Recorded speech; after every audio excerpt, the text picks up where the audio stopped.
દેશની સીમાઓ માતાના વસ્ત્ર સમાન છે. તેનું રક્ષણ કરવું દરેક ભારતીયની ફરજ છે. ભીષ્મ પિતામહ.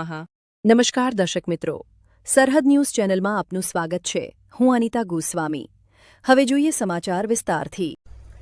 વાવ થરાદ જિલ્લાના વાવ તાલુકાના ભાટવર ગામના વતની અને થરાદ સબ જેલમાં જ્યુડિશિયલ કસ્ટડીમાં રહેલા માનસંગભાઈ ગુવાભાઈ દરજીનું રહસ્યમય સંજોગોમાં પાલનપુર સિવિલમાં મૃત્યુ નિપજતા ચકચાર મચી ગઈ છે.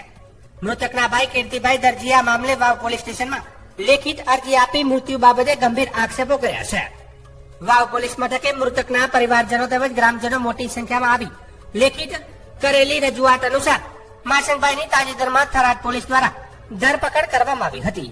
ત્યારે તેઓ સંપૂર્ણ સ્વસ્થ હતા અને તેમને કોઈ જ બીમારી નહોતી.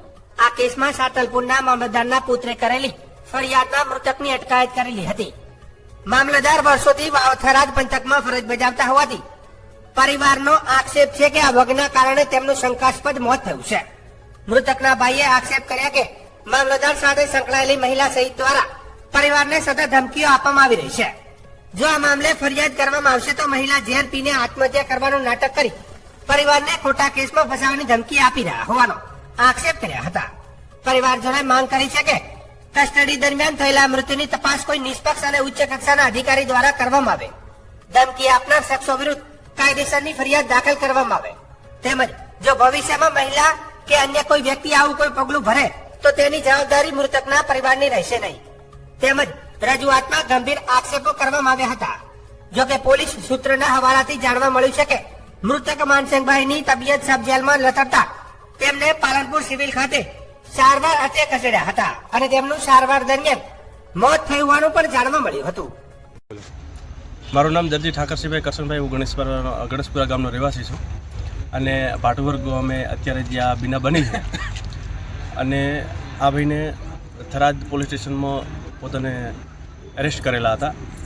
ત્યાં કોઈ કારણોસર તબિયત બગડી અને એમને પાલનપુર લઈ જવામાં આવ્યા હતા અને ત્યાં એમનું મોત થઈ ગયેલું છે અને એમનું ધારપુર ખાતે પોસ્ટમોર્ટમ થયું છે અને એમને તે લઈને આવ્યા છે. પણ અમે અહીંયા અમારી સમાજ દ્વારા અને વત્તા ગામના જે ભાટવર ગામના લોકો પણ અહીંયા હાજર છે અત્યારે, તો અરજી દેવા માટે આવ્યા હતા કે આ શાના કારણે બીના બની અને શા માટે આવું થયું. કારણ કે અહીંથી ગયા ત્યારે કમ્પ્લીટ હતા, એમનું અહીંથી જ્યારે લઈ જવામાં આવ્યા છે ત્યારે પણ મેડિકલ થયું છે. તો શા માટે આ મોત થયું એ જાણવા માટે અમે અરજી લઈને સાહેબ પાસે આવ્યા હતા. સાહેબનો પણ સારો અમને સપોર્ટ મળ્યો છે અને આગળ પણ અમે સાહેબને એટલું કીધું છે કે ખત્રી સાહેબને કે જે પણ અમને અમારો સહયોગ કરે એવી બાબતની માંગ કરી છે. સચોટ ન્યાય મળવો જોઈએ અમારે, બસ એટલી જ માંગ છે, બીજી વધારે નથી.